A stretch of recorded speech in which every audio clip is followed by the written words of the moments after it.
وكفى وسلام على عباده الذين اصطفى أما بعد فأعوذ بالله من الشيطان الرجيم ونبلوكم بالشر والخير فتنة وإلينا ترجعون۔ معزز حاضرین اور سامعین، میں نے آپ کے سامنے قرآن کریم کی ایک آیت کریمہ تلاوت کی ہے۔ اس آیت کریمہ میں اللہ رب العالمین نے ہمیں بتایا ہے کہ وہ ہمیں مختلف طریقوں سے آزمائے گا۔ فرمان ہے وَنَبْلُوكُمْ بِالشَّرِّ وَالْخَيْرِ فِتْنَةً، کہ ہم تمہیں بھلائی کے ذریعے بھی آزمائیں گے اور تکلیف و پریشانی کے ذریعے بھی آزمائیں گے۔ وَإِلَيْنَا تُرْجَعُونَ، اور تمہیں ہماری ہی طرف پلٹ کر آنا ہے۔ معلوم یہ ہوا کہ آزمائش انسانی زندگی کا لازمی حصہ ہے۔ انسانی زندگی کے لیے بہت ہی یہ لازمی عنصر ہے کہ اس کو آزمایا جائے گا۔ اور یہ آزمائش کیسے ہوگی؟ کبھی خیر کے ذریعے ہوگی، بھلائی دے کر، مال و دولت دے کر، صحت و عافیت دے کر، عزت و شہرت دے کر کبھی آزمائش ہوگی، کبھی آزمائش ہوگی تکلیف کے ذریعے سے، پریشانی کے ذریعے سے، مصیبت کے ذریعے سے، رزق میں تنگی کے ذریعے سے، بیماری کے ذریعے سے، مختلف طرح سے آزمائش ہوگی۔ اللہ نے فرمایا وَنَبْلُوكُمْ بِالشَّرِّ وَالْخَيْرِ فِتْنَةً، تکلیف کے ذریعے بھی تمہیں آزمائیں گے اور بھلائی کے ذریعے بھی آزمائیں گے۔ وَإِلَيْنَا تُرْجَعُونَ، اور تم سب کو ہماری ہی طرف پلٹ کر آنا ہے۔ تو یہ اللہ رب العالمین کا قانون ہمیں معلوم ہو گیا۔ اس کے روشنی میں ہمیں یہ دیکھنا ہوگا یا ہمیں ایک طریقہ کار طرز جو ہے طے کرنا ہوگا۔ لوگوں کو گلہ ہے یا تکلیف ہوتی ہے یا شکایت ہوتی ہے کہ ہر دم کوئی نہ کوئی آزمائش، کوئی نہ کوئی ابتلا، کوئی نہ کوئی مصیبت سر پر کھڑی رہتی ہے۔ کبھی بیماری آ گئی، کبھی معلوم ہوا کہ کاروبار مندہ ہو گیا، کبھی کسی اور تکلیف میں مبتلا کر دیا گیا، کسی عزیز کا انتقال ہو گیا۔ انسان کو یعنی پریشانیوں سے جوجھنا پڑتا ہے، اور ہم سمجھتے ہیں کہ یہی امتحان ہے۔ یہ لوگ سمجھتے ہیں کہ پریشانی یہی امتحان ہے، یہی آزمائش ہے۔ نہیں، اللہ نے فرمایا کہ والخیر، بھلائی کے ذریعے بھی اللہ تمہیں آزمائے گا، یعنی تمہیں عزت دے کر، دولت دے کر، شہرت دے کر، عہدہ و منصب دے کر بھی اللہ آزمائے گا۔ یہ دیکھے گا کہ ان نعمتوں کی کیا قدر کرتے ہو، ان کا کس طرح استعمال کرتے ہو۔ اللہ رب العالمین نے تمہیں عزت سے نوازا ہے، تو اس کی وجہ سے کیا لوگوں کو حقیر سمجھتے ہو؟ کیا لوگوں کو کمتر سمجھ کر اور ان کی تحقیر اور ان کی بے عزتی کرنے لگتے ہو؟ ان کی عزت و آبرو پامال کرنے لگتے ہو؟ اللہ نے عہدہ و منصب دیا ہے تو اس کا ناجائز استعمال کر کے لوگوں کے اوپر ظلم و ستم کرنے لگے ہو؟ یا یہ کہ اپنے اس عہدہ و منصب کا صحیح استعمال کر کے لوگوں کو فائدہ پہنچاتے ہو، ان کی ضرورتوں کو پورا کرتے ہو؟ تمہارے بس میں، تمہارے اختیار میں جو ہے لوگوں کے لیے بھلائیاں فراہم کرنا، ان کو کرتے ہو۔ یہ بھی ایک امتحان اور آزمائش ہے۔ مال و دولت مل گئی تو اس کے ذریعے سے تکبر کرتے ہو، اتراتے ہو اور ان کا ناجائز استعمال کرتے ہو، اللہ تللے اڑاتے ہو، رنگ رلیاں مناتے ہو، یا اللہ کے راستے میں خرچ کر کے غریبوں و ضرورت مندوں کی مدد کر کے اور اللہ کو خوش کرنے کی کوشش کرتے ہو۔ تو یہ آزمائش ہے۔ اللہ نے فرمایا کہ یہ آزمائش ہے، دونوں طرح سے ہم آزمائیں گے۔ وَنَبْلُوكُمْ بِالشَّرِّ وَالْخَيْرِ فِتْنَةً، ہم تم کو آزمائیں گے۔ اسی طرح دوسری جگہ اللہ رب العالمین نے بیان فرمایا الف لام میم احسب الناس ان يتركوا ان يقولوا آمنا وهم لا يفتنون، کیا لوگوں نے یہ گمان کر رکھا ہے کہ صرف کہہ دیں، دعویٰ کر دیں کہ ہم مومن ہیں، ہم مسلمان ہیں، اور ہم انہیں چھوڑ دیں گے، انہیں آزمایا نہیں جائے گا؟ احسب الناس ان يتركوا ان يقولوا آمنا وهم لا يفتنون، صرف ایمان ہم لائے ہم یہ کہہ دیں تو ان کے لیے خیر اور بھلائی کے دروازے کھول دیے جائیں گے، ہر طرح کی آسائش اور آرام ان کو فراہم کر دیا جائے گا، انہیں آزمائش میں نہیں ڈالا جائے گا؟ ایسی بات نہیں۔ اگر کوئی یہ سمجھتا ہے تو اس کی غلط فہمی ہے۔ وَلَقَدْ فَتَنَّا الَّذِينَ مِن قَبْلِهِمْ فَلَيَعْلَمَنَّ اللَّهُ الَّذِينَ صَدَقُوا وَلَيَعْلَمَنَّ الْكَاذِبِينَ۔ اللہ نے فرمایا کہ ہم نے پہلے لوگوں کو بھی آزمایا، ان پر بھی امتحان آئے اور ان کو بھی مختلف مراحل سے گزرنا پڑا، اور یہ امتحان اس کا مقصد کیا ہے؟ اللہ نے فرمایا کہ فلا یعلمن اللہ الذین صدقوا، اللہ تعالیٰ اس آزمائش میں، اس ابتلا میں ڈال کر انسان کو ٹٹولتا ہے، ان کو آزماتا ہے، ان کا امتحان لیتا ہے کہ دیکھے کہ کون حقیقی معنوں میں سچے دل سے مسلمان ہے، کون سچا مومن ہے کہ وہ اللہ کی نعمتیں اگر اسے ملی ہے تو ان پر اللہ کا شکر ادا کرتے ہوئے، ان کی قدر کرتے ہوئے ان کو صحیح مصرف میں صرف کرتا ہے، اور اگر اس کو آزمائش پڑ گئی، واقعی تکلیف میں مبتلا ہو گیا، کسی پریشانی سے دوچار ہو گیا، تو وہ جزا کا فضا کرنے کے بجائے اور ناراضگی کا اظہار کرنے کے بجائے، اللہ رب العالمین سے بدگمانی کے بجائے صبر سے کام لیتا ہے۔ یہ امتحان ہے، اللہ آزمائے گا۔ وَلَا يَعْلَمَنَّ الْكَاذِبِينَ، اللہ تعالیٰ اس امتحان کے ذریعے سے یہ بھی جان لے گا کہ کون جھوٹا ہے، اپنے دعوی ایمان میں کون جھوٹا ہے اور صرف زبانی اس کا دعویٰ ہے۔ تو یہ امتحان اور آزمائش انسان کی زندگی میں جو آتی ہے مختلف طریقے سے آتی ہے، اللہ رب العالمین نے اسے بیان فرمایا ہے، اور اس کا مقصد کیا ہے؟ ہمارے ایمان کو جانچنا ہے، پرکھنا ہے، اور یہ دیکھنا ہے کہ واقعی ایک آدمی اس کے اندر صبر اور شکر کا مادہ پایا جاتا ہے کہ نہیں پایا جاتا ہے۔ تو آزمائشیں مختلف طریقوں سے ہوں گی۔ ایک آزمائش کیا ہے؟ مال اور اولاد، یہ بھی آزمائش ہے۔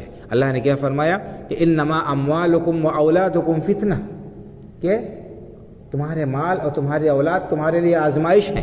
انسان خوش ہوتا ہے ہمارے پاس میں اتنی دولت ہے، اتنا مال ہے، اتنے اسباب ہیں، ہمارے اتنے اولاد ہیں، ہمارے اتنے بیٹے اور پوتے ہیں، اور ہمارا اتنا بڑا کنبہ قبیلہ اور خاندان ہے۔ اللہ نے فرمایا یہ بھی آزمائش ہے کہ انسان ان میں مبتلا رہ کر، ان میں پھنس کر اللہ کو بھول تو نہیں جا رہا ہے، اللہ سے غافل تو نہیں ہو جا رہا ہے، اس کے دین کو پامال تو نہیں کر رہا ہے۔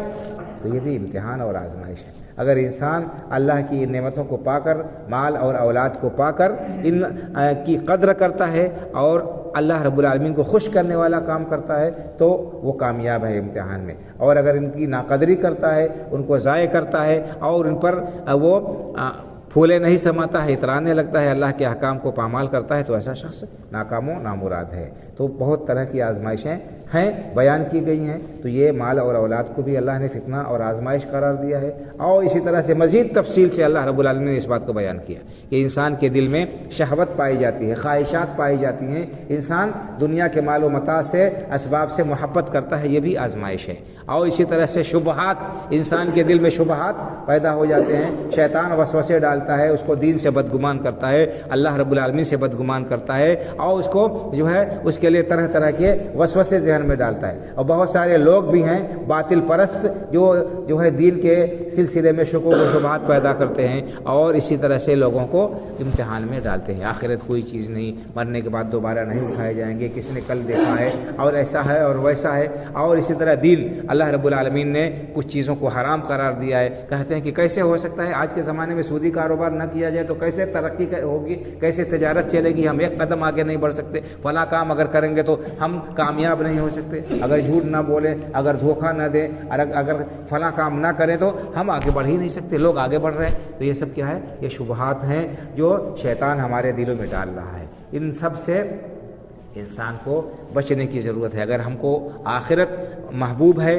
اللہ رب العالمین نے اس کا تذکرہ مختلف قسم کا کر کے آخر میں کیا فرمایا کہ واللہ عندہ حسن المآب، بہترین انجام اللہ کے پاس میں۔ زُيِّنَ لِلنَّاسِ حُبُّ الشَّهَوَاتِ مِنَ النِّسَاءِ وَالْبَنِينَ وَالْقَنَاطِيرِ الْمُقَنطَرَةِ مِنَ الذَّهَبِ وَالْفِضَّةِ وَالْخَيْلِ الْمُسَوَّمَةِ وَالْأَنْعَامِ وَالْحَرْثِ ذَلِكَ مَتَاعُ الْحَيَاةِ الدُّنْيَا وَاللَّهُ عِندَهُ حُسْنُ الْمَآبِ۔ اللہ نے فرمایا کہ لوگوں کے لیے دنیا کی مختلف چیزوں کی محبت، شہوات کی محبت ان کے دلوں میں ڈال دی گئی ہے۔ زُيِّنَ لِلنَّاسِ حُبُّ الشَّهَوَاتِ، شہوات کی محبت لوگوں کے دلوں میں ڈال دی گئی ہے۔ کیا؟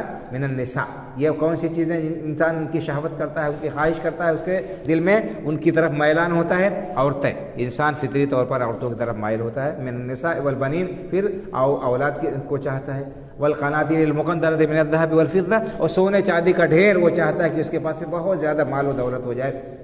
والقناطیر المقنطرۃ من الذهب والفضة والخیل المسومة، کچھ لوگوں کو سواری کا شوق ہوتا ہے، ہمارے پاس میں اچھی قسم کے اعلیٰ نسل کے گھوڑے ہو جائے۔ پرانے زمانے میں گھوڑے بہت قیمتی چیز مانے جاتے تھے۔ آج انسان سوچتا ہے کہ اس کے پاس میں اچھی سے اچھی گاڑی ہو جائے، اچھی سے اچھی سواری اس کے پاس میں ہو جائے، مہنگی سے مہنگی کار خریدتا ہے۔ تو یہ اس کی محبت کچھ لوگوں کے دلوں میں ڈال دی گئی ہے۔ والخیل المسومہ والانعام، کسی کے کوئی چوپایوں کی محبت کہ اتنے ہمارے پاس میں جانور ہو جائیں، اونٹ، گائے، بکریاں، بھیڑ، فلاں چیزیں، تو بہت سے لوگوں کو جانوروں سے محبت ہوتی ہے۔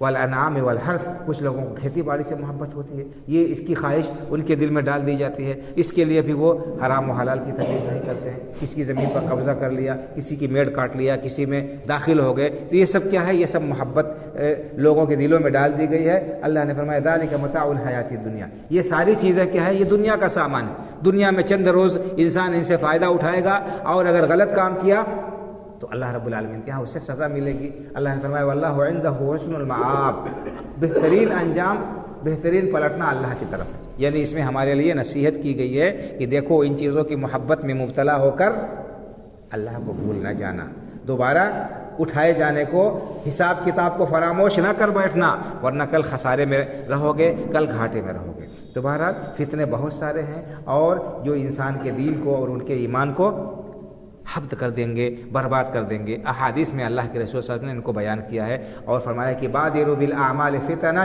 كقطع الليل المظلم يصبح الرجل مؤمنا ويمسي كافرا ويمسي مؤمنا ويصبح كافرا يبيع دينه بعرض من الدنيا، کہ ان فتنوں کے آنے سے پہلے نیک عمل کرنے میں جلدی کر لو، جو نیک اعمال زیادہ سے زیادہ کر لو، جو فتنے رات کی تاریکی کی طرح سے ہوں گے۔ جیسے رات جب شروع ہوتی ہے تو تاریکی ہلکی ہوتی ہے، اس کے بعد جیسے جیسے رات بڑھتی جاتی ہے، گزرتی جاتی ہے، تاریکی گہری ہوتی جاتی ہے۔ اسی طرح سے فتنے آئیں گے، ایک فتنہ ہوگا، اس کے بعد اس سے بڑا فتنہ آئے گا، اس کے بعد اس سے بڑا فتنہ آئے گا، اتنے بڑے بڑے فتنے ہوں گے کہ ان میں مبتلا ہو کر انسان دین سے نکل جائے گا۔ آپ نے فرمایا کہ یصبح الرجل مؤمنا ویمسی کافرا، صبح کے وقت مومن ہوگا، شام ہوتے ہوتے کافر ہو جائے گا، ویمسی مؤمنا ویصبح کافرا، شام کے وقت مومن رہے گا، صبح ہوتے ہوتے اسلام کو خیر بات کہہ دے گا، اسلام سے نکل جائے گا۔ کیوں؟ یبیع دینہ بعرض من الدنیا، دنیا کی محبت اس کے دل میں ایسی راسخ ہوگی کہ اس کو ایمان کی کوئی پرواہ نہیں ہوگی، اپنے ایمان کو، اپنے دین کو دنیا کے تھوڑے سے سامان کے بدلے میں بیچ دے گا۔ تو یہ سب اللہ کے رسول صلی اللہ علیہ وسلم کی پیشین گوئیاں ہیں، ہمیں ان سے متنبہ رہنا چاہیے، چوکنا رہنا چاہیے، ان فتنوں سے بچاؤ کی تدبیر کرنی چاہیے۔ تدبیر کیسے ہے؟ کیسے ان فتنوں سے ہم بچ سکتے ہیں؟ اپنے ایمان کو سلامت کیسے رکھ سکتے ہیں؟ صحیح علم حاصل کر کے، دین کا صحیح علم حاصل کر کے، دین کے علم سے دوری، ناواقفیت، یہ بہت بڑا سبب ہے فتنوں میں پڑنے کا۔ انسان کو معلوم ہی نہیں کہ یہ چیز حلال ہے کہ حرام ہے، جائز ہے کہ ناجائز ہے، اور اس کو اللہ رب العالمین کی حدود کا بھی پتہ نہیں ہے۔ اس وجہ سے دین کے علم سے دوری کی وجہ سے بہت ساری غلطیوں کا انسان شکار ہو جاتا ہے، بہت سارے فتنوں میں مبتلا ہو جاتا ہے۔ اس لیے ہمارے اوپر ضروری بھی ہے کہ ہم دین کے ضروری اور بنیادی مسائل سیکھیں اور اس کو سیکھنے کی جتن کریں، اس کے لیے فکر ہو، اس کے لیے تدبیر کریں، اور اس کے لیے عمر کی کوئی قید نہیں ہے کہ ہماری عمر ہو گئی اب ہم کیسے سیکھیں گے۔ صحابہ کرام رضی اللہ تعالیٰ عنہ اجمعین جو اللہ کے رسول صلی اللہ علیہ وسلم پر ایمان لاتے تھے، جو حلقہ بگوش اسلام ہوتے تھے، سب بچے نہیں ہوتے تھے، اور مدرسے اور اسکول جانے کی عمر ان کی نہیں ہوتی تھی کہ وہ مدرسے میں جا کر سیکھیں گے اور اسکول میں جا کر سیکھیں گے، نہ اس وقت یہ مدرسے اور اسکول تھے۔ جو آدمی جس عمر میں بھی مسلمان ہوتا تھا، اس کے اوپر جو فرائض عائد ہوتے تھے اس کو وہ سیکھتے تھے، اس کے لیے وقت نکالتے تھے، ان کے اندر شوق اور جذبہ ہوتا تھا۔ آج اللہ کے فضل و کرم سے دین سیکھنا بہت آسان ہو گیا ہے، ہمارے پاس میں اتنے ذرائع اور وسائل ہو گئے ہیں اس نئی ایجادات کے ذریعے سے کہ اگر ہم کچھ سیکھنا چاہیں تو کوئی چیز مشکل نہیں ہے، بس شوق اور جذبے کی بات ہے۔ تو ہم ضرورت اس بات کی ہے کہ اس دین کے علم کی طرف توجہ دیں اور اپنا کچھ نہ کچھ وقت ہم نکالیں تاکہ دین کا علم سیکھ کر، ضروری مسائل جان کر ہم دنیا میں بھی کامیابی حاصل کر سکیں اور آخرت میں بھی اللہ رب العالمین کے فضل و کرم کے حصول ہو سکے۔ تو دین کا علم حاصل کرنا فتنوں سے بچنے کے لیے بہت ہی زیادہ لازمی اور ضروری ہے۔ اسی طرح سے اللہ رب العالمین پر صحیح ایمان یہ انسان کو بہت سارے فتنوں سے بچاتا ہے۔ اللہ کا خوف ہوگا انسان کے دل میں، وہ غلط کام نہیں کرے گا۔ اگر اللہ پر ایمان ہے، یہ یقین ہے کہ اللہ تعالیٰ ہمارے ہر حرکت اور سکون سے واقف ہے، ہر چیز کو دیکھ رہا ہے، ہماری کوئی چیز اس سے چھپی ہوئی نہیں ہے، تو ہم حیا کریں گے، اللہ سے شرم کریں گے گناہ کا کام کرتے ہوئے۔ ایک انسان کو جب احساس ہوتا ہے کہ کوئی ہمیں دیکھ رہا ہے، ہماری نگرانی ہو رہی ہے، تو انسان وہاں الرٹ رہتا ہے، چوکنا رہتا ہے۔ اللہ رب العالمین کی نگاہ سے کوئی چیز مخفی و پوشیدہ نہیں ہے۔ اگر اللہ رب العالمین پر ہمارا ایمان ہو تو ہم گناہوں سے بچ سکتے ہیں، فتنوں سے بچ سکتے ہیں۔ تو اپنے ایمان کو بھی درست کرنے کی ضرورت ہے، ایمان کے اندر پختگی لانے کی ضرورت ہے، اس کے جو تقاضے ہیں ان کو پورا کرنے کی ضرورت ہے۔ اسی طرح سے ایک بہت بڑا ذریعہ فتنوں سے بچنے کا کیا ہے کہ ہم اللہ رب العالمین سے دعا کریں، اس کی بارگاہ میں روئیں اور گڑ گڑائیں، اللہ رب العالمین سے ان فتنوں سے پناہ طلب کرے۔ حدیث میں اللہ کے رسول نے فرمایا کہ تعوذوا باللہ من الفتن ما ظہر منہا وما بطن، اللہ رب العالمین کی پناہ طلب کرتے رہو فتنوں سے، جو فتنے ظاہر ہیں کھلے ہوئے اور جو چھپے ہوئے، ہر قسم کے فتنوں سے اللہ کی پناہ طلب کرو۔ اسی لیے حدیث میں یہ دعا سکھائی گئی، کہو اعوذ باللہ من الفتن ما ظہر منہا وما بطن، میں اللہ سے ہر قسم کے فتنوں سے اللہ کی پناہ چاہتا ہوں، جو فتنے کھلے ہوئے ہیں، جو فتنے چھپے ہوئے اور ڈھکے ہوئے ہیں۔